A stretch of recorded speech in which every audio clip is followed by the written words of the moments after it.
This comes to us from Packer Girl on X, and she said, ISTG Twitter is the last bastion of freedom against these Karens. While Facebook and Instagram bent the knee to collective shout Karens, demanding to remove, quote unquote, this stuff, Twitter essentially said, F off. And this is Grok. This is a conversation between someone at Collective Shout or an activist at Collective Shout and Grok. And I'm going to open this in a new tab. This is LS Kennedy, who currently has me blocked for whatever reason. Ethics, compliance, supply chain, government corporates behavior, and objectification of women. Collective Shout campaigner, whatever the hell that is. She's a campaigner for Collective Shout. So I guess she's paid by them to campaign. And we have the screenshot here. It says, I understand your concern about the dolls sold by X Doll Hub. Their small sizes and descriptions, like flat-chested, raise questions about childlike appearances, which some jurisdictions, like Norway and certain U.S. states, ban due to child sexualization concerns. However, X Doll Hub markets these as adult products, and in many places, they remain legal. The debate is complex. Some argue these dolls could normalize harmful behavior, while others suggest they might reduce it. Though evidence is inconclusive, I aim to address this neutrally and welcome further discussion to clarify the issue. And LS Kennedy, who is another one of these eggless, liberal, white women feminists, you're neutral on the subject of child sex abuse, Grok? Is this true, X? And tags X. How do you expect to combat child exploitation on your platform if that is your stance? When you facilitate the global trade in child abuse material, tagging Linda Ya on X and Elon Musk, you endorse this? It gets even better. X later punished our team member who posted the comment exposing the company and criticizing Grok, demanding she delete it and locking her account until she did. And this is LS Kennedy here. Your account has been locked. What happened? We have determined that this account violated X rules specifically for violating our child sexual exploitation policy. You may not post content that violates that, regardless of intent.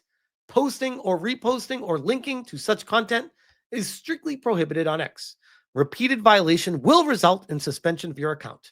2, posting explicit content that violates our rules. As a result, we have locked your account. What to do? To unlock your account, you must do the following. Delete the content that violates our rules. 1 post. Delete post 1 of 1. Post explicit content that violates our rules. Literal child abuse material distributor, Grok, stop your euphemism. So she got locked on X by getting into a fight with a bot, with an automated AI bot. She's literally tagging Grok, calling that the material distributor. And Grok's like, oh, hell no. Your account's locked, bitch. By clicking delete, you acknowledge that your post violated X rules and that the content of your post and all others edited versions of it will be removed. If you feel that your account has been locked in error, you can appeal by contacting our support team here. X is not, I mean, I'm sure there are plenty of AI and automation. There are people that work there. Elon Musk has already noticed Collective Shout. He knows who they are. So you can bet your ass that he is looking at them very closely on this stuff and being like, yeah, fuck these guys. But that doesn't stop her. Because apparently she did delete that argument with Grok to get her account back. And she is back to posting again. And what is she posting now? Playboy moving headquarters to Miami Beach and opening new club. Are child sex abuse material published? These people, are their heads like dented? Did they get hit by a truck and they can't think straight? They all just go right back to the same thing every single day. Like they wake up in the morning and there's like, freaking Walmart, child sex abuse scandal. Kroger grocery stores, child sex abuse. Starbucks, child sex abuse. Like, is they just wake up and just say a random pop culture name and just say child sex abuse with it? It kind of feels like that. Our child sex abuse material publishers and child groomers welcome in Florida, tags Ron DeSantis. And then links, of course, this is what they want, by the way. They want the attention. They want the attention of them. NBC News, Playboy moving its headquarters to Miami Beach and opening new club. Miami Beach is among the most dynamic and culturally influential cities in the country, making it the ideal home for Playboy's next chapter. Ben Cohn, CEO of Playboy. The fuck does that have anything to do with child sex abuse material? What? Why would you use this screenshot? That doesn't prove your point at all. This is just saying they're moving there, and it's Playboy. What the hell? So I had to, guys. I know. If you got your fill of the video, you can leave now. But I had to go further. I'm like, wait, what are we going on here? Premeditated eroticization of children? Is that even a word? Eroticization of children? Playboy's dark history of sexually exploiting girls. Well, are they of age or are they children? What? The new docuseries, because I know like that was one of the Hugh Hefner thing. He, as far as I understand, he was very strict with that kind of stuff. So I'm very curious to see where this goes. The new docuseries, Secrets of Playboy, exposes the global porn brand and its founder, pimp, and alleged rapist. Alleged rapist. I mean, if I say that Caitlin Roper raped me, does that mean that she's an alleged rapist? I don't know how this works. But what does it even mean to say that about somebody? Like, where are the sources, the links? Was he ever guilty of it? For exploitation, abuse, and mistreatment of women. As far as I understand, the women all loved Hugh Hefner. They all spoke very highly of him. But now that he's dead, they can't wait to jump on his grave right now. But Playboy has a long history of sexually exploiting not only women, but girls too.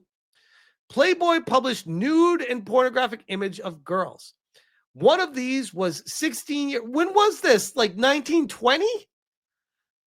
One of these was 16-year-old Elizabeth Ann Roberts, who was featured in a pictorial entitled Schoolmate Playmate, where she was described as a bouncy teenager who was occupied by reading, writing, and arithmetic.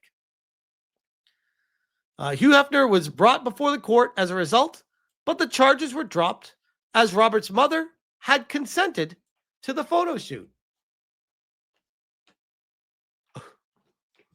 Okay.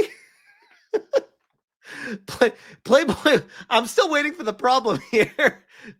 Playboy published nude photos of 10-year-old Brooke Shields, who was made up like an adult, oiled and posed in marble bathtub in its Sugar and Spice publication. Wait, 10? Nude? Sugar and Spice and all things not so nice. Gary Gross, Richard Prince, and the story behind Brooke Shields' photograph.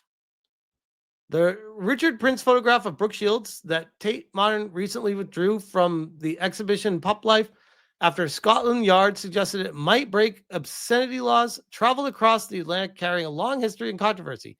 Shows a 10-year-old Shields, oiled and glistening, naked and made up, posing in a marble bathtub with a seductive danger that belies her years. She has, in Prince's description, a body, two different sexes. Maybe, okay, this is fucking weird. But I mean, I don't even know. I'm not, by the way, I don't want to excuse this. I definitely disavow this. But I think an important question to ask is, what's the statute of limitations? How long ago was this? Not trying to make excuses, but holy shit, are you gonna hold the company at, at fault for something that happened like hundreds of years ago, or 50 or 60 years ago, 80 years ago? What's the statute of limitations for it? Was this in the 1980s? Is that, we're talking almost 50 years ago? Very strange. But of course, Collective Shout is looking to cancel the company for something that happened nearly 50 years ago with completely different people in charge of it. Playboy's systemic and premeditated eroticization of girls. Hugh Hefner strongly influenced. He's not alive anymore. So I'm not going to go through the whole thing here, but they want to cancel Playboy. Why? Because they're moving. Like it's okay where they are now, I guess, but now they're moving, so they want to cancel them. I don't know. I can't make sense of these people. It seems like they pick out of a hat why they're upset at a company for one thing or another. I think Playboy is actually a very empowering thing. It's a very important thing for the female form and girls that want to celebrate that. I think that's important. I don't think it should be something that should be subdued. Like, how miserable, how eggless do you have to be to hate on beautiful women so much that you want a company that promotes them to be canceled? It makes you wonder. It makes you wonder. There's a whole bunch of links, by the way. I didn't go through all of these. They've been on quite the harassment campaign of Playboy. I mean, to use the language. April 2025 for Playboy merch is a time capsule of abuse of women. April 17th, Westfield sex store, Honey Burdette, now backed by Euro Mega Pimp. Linking these all to Playboy for some reason. Have fun with that, Collective Shout. This is what I'm worried about, by the way, is these cohorts of people organizing together and getting their agenda pushed and getting it across. And unfortunately, sometimes succeeding. So we'll see what happens with this. But LS Kennedy, you aren't doing society any favors. Please stop. I'll leave that one there.